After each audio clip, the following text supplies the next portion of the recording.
Well, guess I don't really have to give a talk. Thanks, David. Yeah, what he said is maybe what we ought to be dwelling on. Yeah. Yeah, it's good to be back. I was in Israel for about 10 days. It's hard to believe that this is my 20th year of leading these kinds of experiences in Israel. Of course, I lived there for a few years, which was how I got into this. And so I had the chance of leading around a group of mostly Lutheran people from Minnesota, and a couple of other random people came along, and my youngest daughter came. So it was amazing. It was rich. It was good. It's good to be back too. I mean, I did get back yesterday afternoon, so I'm a little confused about what time it is and things like that. And I want to start. I guess I've already started, but a series called Spirituality for the 21st Century. And why? Why, in part, is because we call ourselves a spiritual community, and we want to ask, well, what the heck is that? Have you ever tried to explain C3 to people?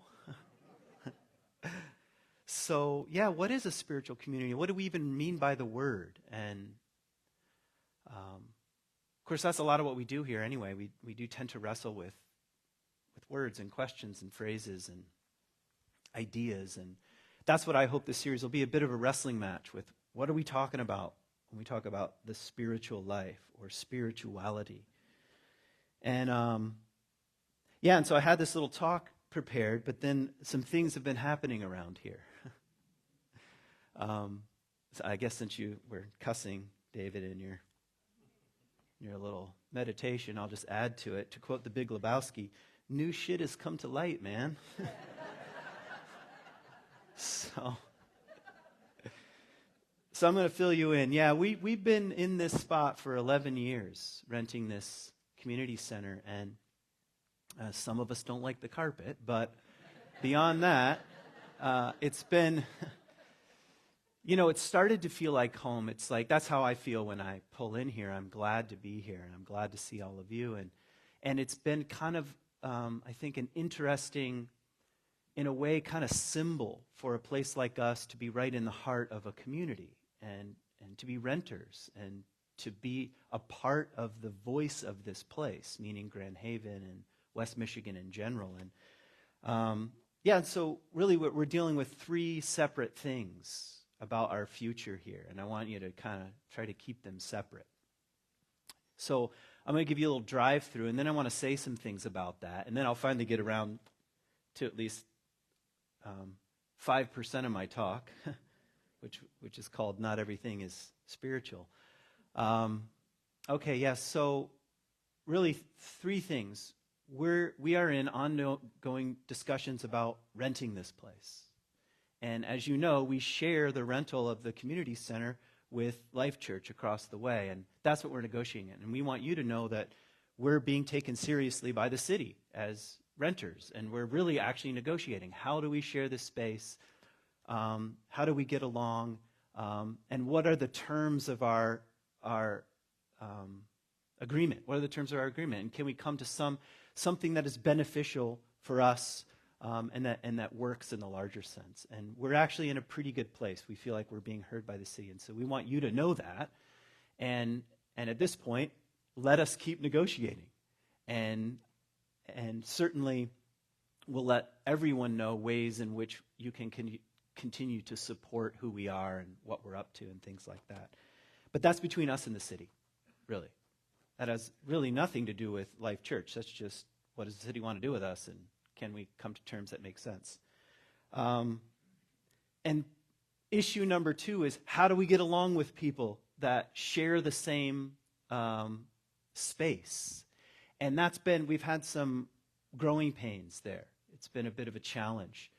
And some of it is just ordinary challenges. And some of it is that we're just like people. I'm just a human being. And sometimes petty things annoy me. And there have been annoyances on both parties. And what we want to do is be the kind of place that can work through that stuff. Because no matter what, for the time being, no matter if we stay here for another 11 years or we stay here for 5 months or whatever, we still have the responsibility of getting along as best we can with the people who are around us. That's part of our values. And we want to be the kind of place that lives our values and doesn't just post about them on Twitter or something. Not that you should be on Twitter. It's kind of a waste.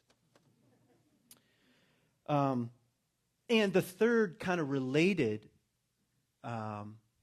challenge, and that's how I view these things, challenges, is this the best place for us? And that's something we've been talking about on the board level and on the finance team just for the last couple years. Like, well, what kind of place does best serve us? Is it this place? Is it somewhere else? Should we keep our eyes open? And that, I think we're just in that ongoing discussion, and we will welcome, over the next month, I think, welcome your input.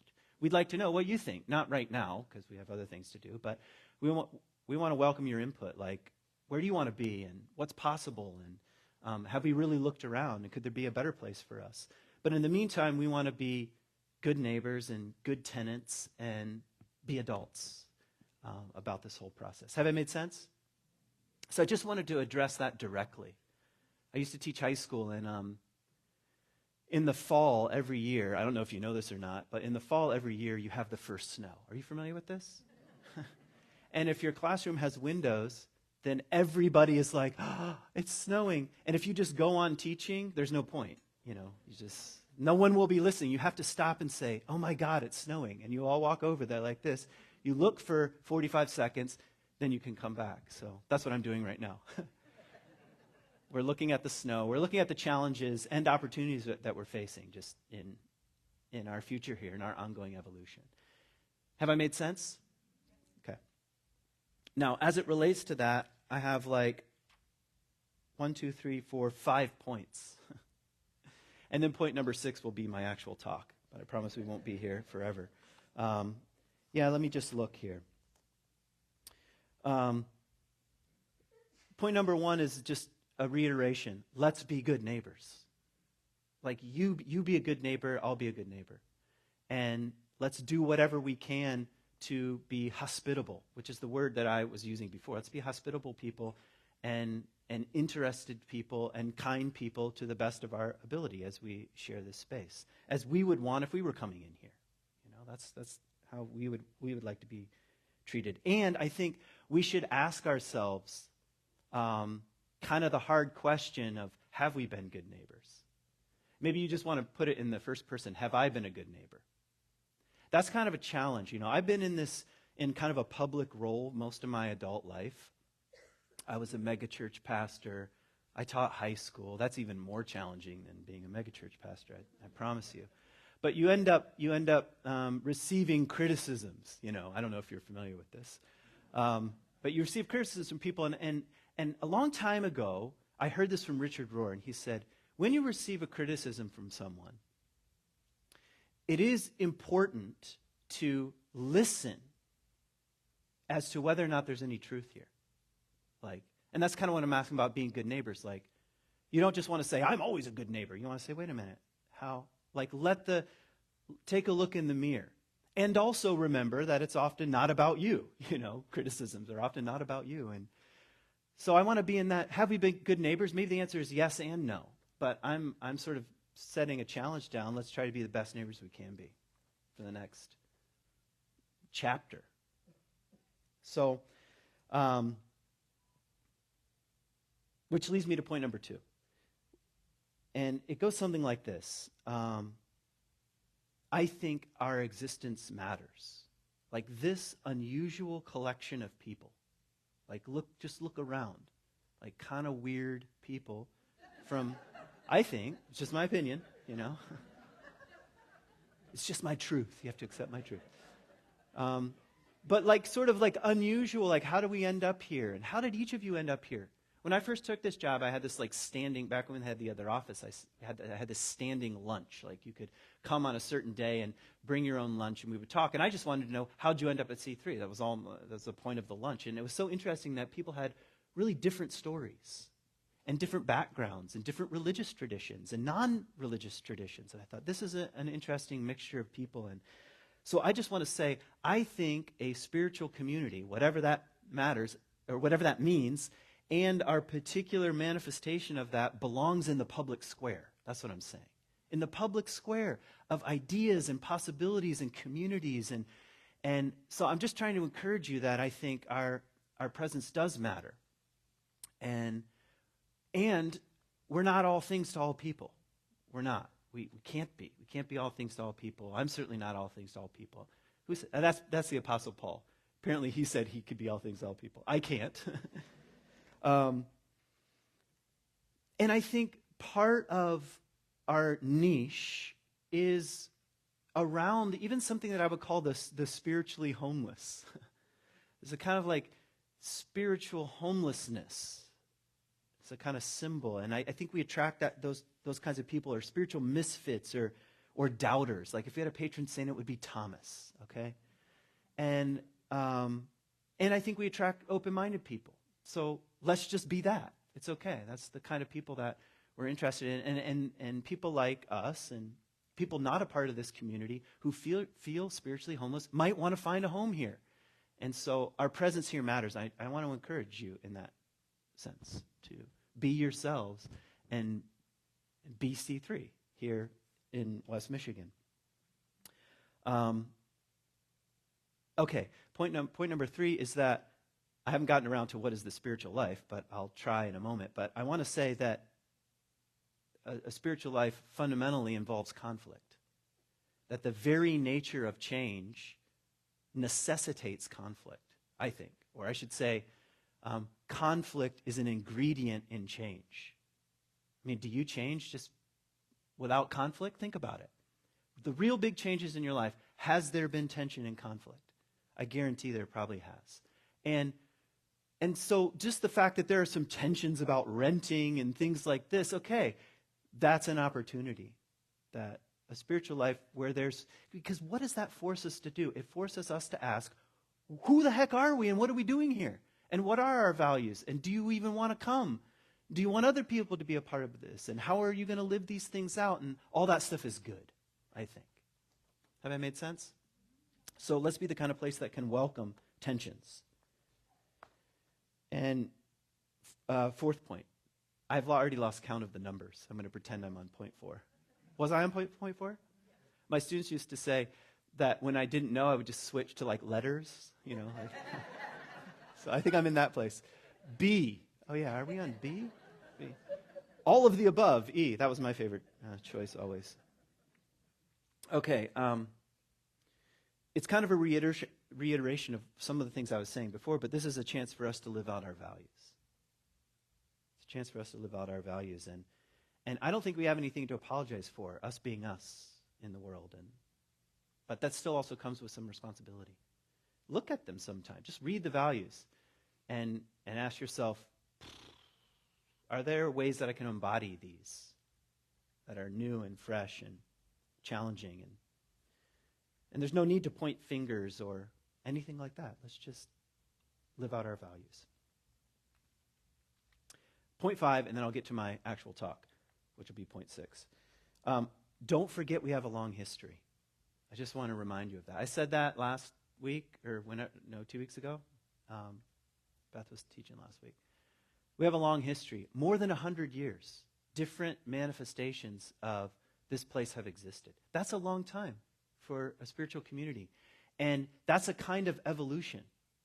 Like things evolve and change. You evolve and change. And communities evolve and change. And we've had many faces and many changes and many leaders and many volunteers. And I hope that continues for a long time. And let's just keep that in mind. Who knows? This might be the beginning of the next chapter of C3. We don't know exactly what it's going to look like. And to me, that's kind of exciting. It's like, do you want to be a part of a place that is evolving and changing and growing and challenging one another? And yeah, I do. Okay. Point 6, not everything is spiritual. Yeah, so, okay. What exactly do I want to say about this? I want to pick on spirituality for a little bit. For about 10 years, I called myself spiritual but not religious. And I thought, yeah, that kind of works. But then lately I've been wondering, I don't really know what I mean by those words anymore. It depends on what you mean. Like people say, oh, I'm not religious. And I think most people mean, okay, they don't adhere to certain doctrine statements. But if you ask them, well, what is spiritual? Then you don't know what the answer will be. It's actually kind of hard. Like, what would you say about your own spirituality? Would you define it or would you not define it? And what do we mean by things? And is everything is spiritual? That's kind of the go-to right now in the culture. Well, everything is spiritual. Like I go to hot yoga and then I get a latte and I charge my crystals on my dashboard and, anything can be spiritual. And I think, well, that's possibly true. But I also got gas on the way here, and I didn't really find that to be that spiritual of an experience. I mean, it was helpful and expensive, but I don't need to turn that into some sort of, transcendent experience. I don't know. So these are things I want you to be wrestling with. Like, what do we mean by spiritual? And is everything spiritual, or does everything is spirituality an ingredient in everything? That's maybe a more interesting question. Like, does every part of life contain something that's spiritual? I think, that's a slightly different question and an interesting one. And I think the realms of worlds, what's spiritual and what is not spiritual, I think those need to be in tension. It's sort of like saying, I'm into non-attachment. Like, do you know what you need to have to be into non-attachment? Attachments. Like, to let something go, you have to first cling to it with your white knuckles. And that's what I'm kind of saying about spiritual and not spiritual. Are there realms that are not spiritual? Are there realms that are spiritual? These kinds of things. So I want to try to, in 4.5 minutes, define for you what I mean by spiritual and what I mean by spirit, just as a kind of starting place. And I want to raise some questions around that. And then I want to read a Rumi poem called The Community of the Spirit. Okay. Let's start with the word spirit. And you've heard this. Maybe Beth even talked about it last week. But the word spirit is rooted in the word for breath in Greek, and in Greek only. There are other languages out there besides Greek. Breath. And part of that, you can imagine human breath or the breath of living beings, but it means something slightly more than that, sort of like the breath of life, like the actual manifestation of something coming into being. That movement. Spirit is about a movement. It's an energetic movement, like breathing in and out. If you stop, that's something ceases, correct? But breathe, it's a kind of, there's a flow to it, which is another word for spirit. So when people say spirituality, they're talking about breath.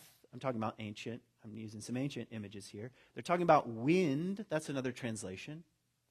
Like even Jesus says, you can't tell where the spirit comes from or where it's going, because the spirit is like the wind. So it's like the wind. It's like breath. We're already in the realm of metaphor.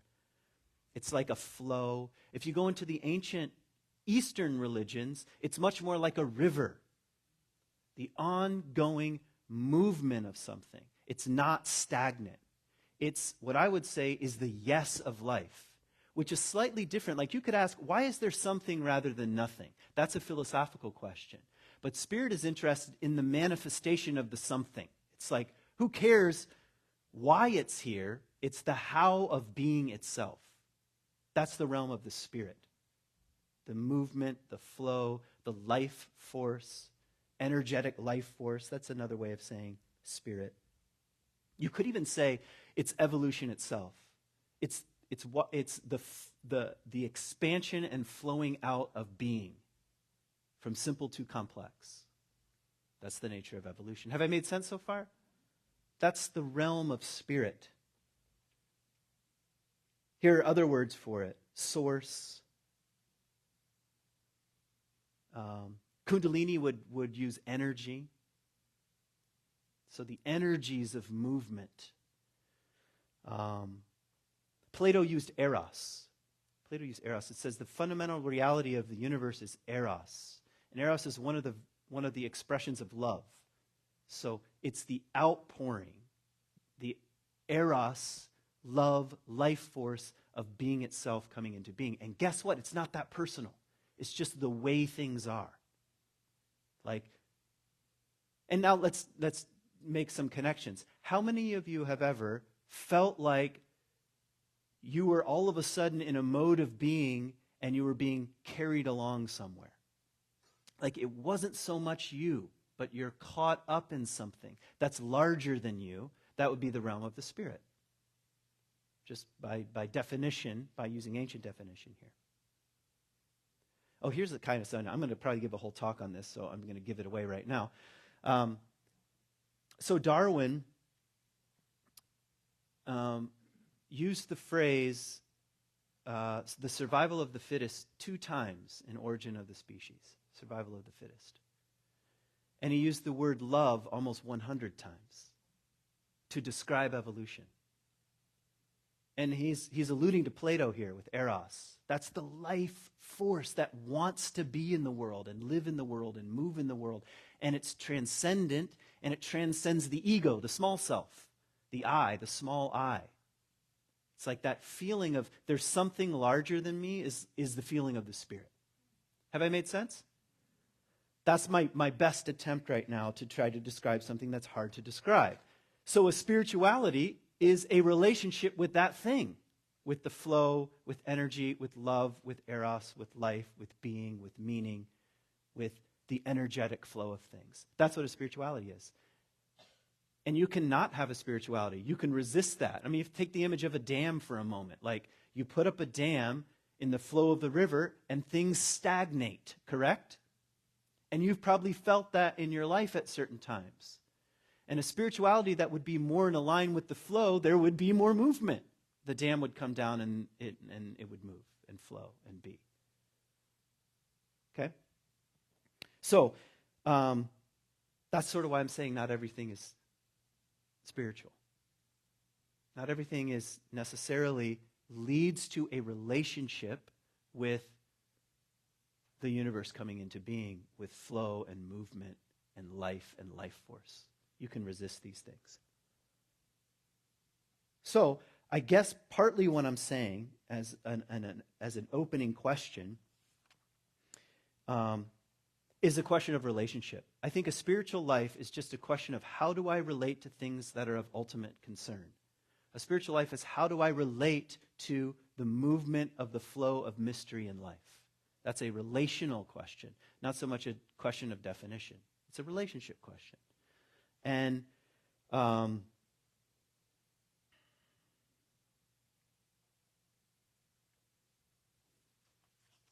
me see how much I really want to say right this second. Okay. It's the how. If we call everything spiritual, I think we miss an opportunity. That's what I'd like to say in just a brief phrase. If we treat everything as spiritual, we miss an opportunity to enhance our relationship with what is ultimately flowing and moving and mysteriously coming into being. So here's what I'm suggesting as a beginning for a conversation around spirituality in the 21st century. You've heard the word inspire. Would you like to live a life of inspiration? You can hear the word spirit inside the word. A life of inspiration. A healthy spirituality is developing a life that is inspired, that is in relationship with flow and movement and mystery and being. That's what I'd like to suggest. So you would want to ask yourself, where do I feel the flow in my own life? Where do I feel the mysterious and transcendent flow in my own life? And how would I come into greater contact with that? Okay, I've been reading a book by a guy named Gerald May. Anybody ever heard of this figure? He was a psychiatrist, and And he started to realize that psychiatry was doing a pretty good job treating symptoms. But most of his patients, he realized, had a fundamental spiritual problem, not just a problem of symptoms. And so he started to get interested in the largest sense in spirituality, in a healthy spirituality is what he would call it. And so he wrote a book called Will and Spirit. It's a book that I've been reading recently about some of these things. And I want to give you two kind of camps here as a way to build a bridge between this and the Rumi poem. So he says a healthy spirituality has these two components. There's the area of willfulness and the area of willingness. Can you feel the difference just right off the bat? Willfulness and willingness. Now, most of the time, we live in the realm of willfulness. How do we know that? Because of what David was saying about all the other drivers who don't know how to drive in ice and snow. Okay? That's the will, that's the ego exerting itself, and it's actually an essential part of being a human being. To make plans, to move.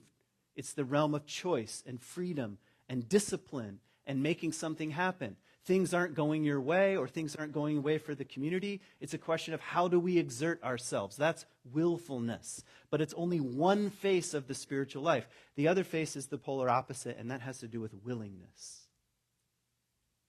And willingness is about surrender and consent and allowing and non-attachment and movement and flowing in such a way where the ego isn't the sole thing that's in charge. Can you feel the tension between these two things? So, if we step back and say, what have we said so far? We've tried to define the Spirit as a kind of flow, as a movement that's embedded in the universe. I've tried to say that a spirituality is a relationship with that mystery. And now I'm saying one of the faces of that has to do with willingness and allowing and moving with and aligning with the flow or the Eros of the universe. It's what Jesus said when he said, "Not my will, but yours." That's in some version of that is in almost every religion that I know of. Not my will, but yours. You know what most Christians do? No offense. But they pray that prayer, not my will, but yours, and then go and exert their will. And because that's part of life. Because there is a time when you want to make choice and move and act and exert. But the other face is a kind of surrender. And what I'm saying is a spirituality without that is not very healthy. Okay, which leads me to Rumi. Let's look at this poem. This poem is called Community of the Spirit. There is a community of the Spirit. Think wind, flow, breath, movement, eros, love, light. There is a community of the Spirit. Join it. That's what he's saying. Join it and feel the delight of walking in the noisy street and being the noise. Allowing, I'm interpreting here, joining with what is happening in the mystery of life.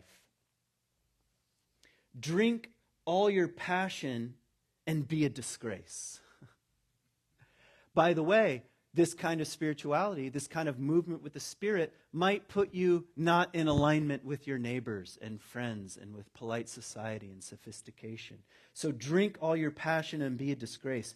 Close both eyes to see with the other eye. Close both eyes. That's a way of saying, don't believe your own PR. Don't believe you can always see. Don't believe that you even think you know what's always going on. Close your eyes and you'll see with another eye.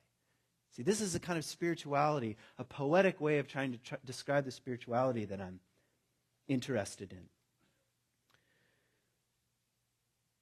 Open your hands if you want to be held. Do you feel the difference? Try it. Try it. Like, what does this feel like? Clench your fists. Just do it right now. Feel it. There's a time for that, isn't there? Really, honestly. Yeah, there's a time for that. Like, damn it. And then open them. Yeah, that's that feeling that he's describing. He's saying, yeah, there's something larger than your own story, than your own PR, than your own willfulness. All right, so open your hands if you want to be held. Consider what you have been doing. Here's some marital advice. Why do you stay with such a mean-spirited and dangerous partner? I don't know why that makes me laugh. It makes me laugh because this was written in the 13th century. That's what makes me laugh, you know. For the security of having food? Admit it. He's saying, admit it. That's what it's about. Here's a better arrangement. Give up this life and get 100 new lives. Do you feel the willfulness and willingness in tension here? Oh, just give it up and see what else will come your way. That's actually what people mean when they say, trust the Spirit, the movement, the flow. Maybe the universe isn't all about us. Maybe the universe isn't all about you. Maybe the universe isn't all about me. And there's something mysterious he's describing that if we can let go a little bit, you get 100-fold back. Then he says, sit down in this circle. Quit acting like a wolf and feel the shepherd's love filling you. Quit acting like a wolf and feel the shepherd's love filling you. That's the tagline right underneath Twitter to bring that up. Okay? Quit acting like a wolf and feel the shepherd's love filling you. At night, your beloved wanders. Do not take painkillers. Do not numb out. Do not resist by checking out, he's saying. Tonight, no consolations and do not eat. Why? Because you might be filled by something else. That's why. Don't eat. Just allow. Close your mouth against food. Taste the lover's mouth in yours. You moan. But she left me. He left me. 20 more will come. He's saying if you align with this kind of flow and this kind of movement, everything is passing away and everything is impermanent, and more will be given to you. Be empty of worrying. Think of who created the thought. Why do you stay in prison when the door is wide open? Move outside the tangle of fear thinking. Live in silence. Move outside the tangle of fear thinking. Live in silence. The door of the prison is already open. Flow down and down in always widening rings of being. And here you have the very image I was beginning with.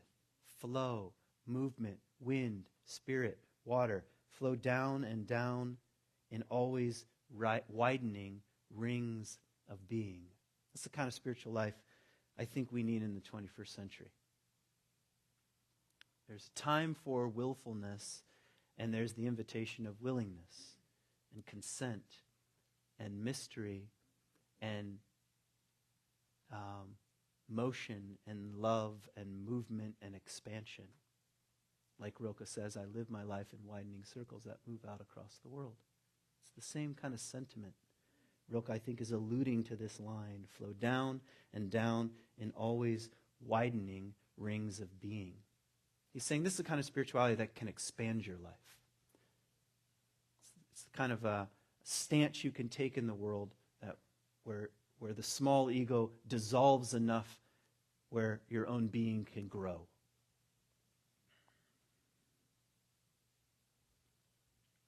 Okay. Let me do an internal check-in. Yep, I think that's all I want to say today. I hope you'll come back next week because we got a lot of ground to cover here, and I think a lot of opportunities to wrestle with who we are in the world and how we might continue to grow. Thanks for listening.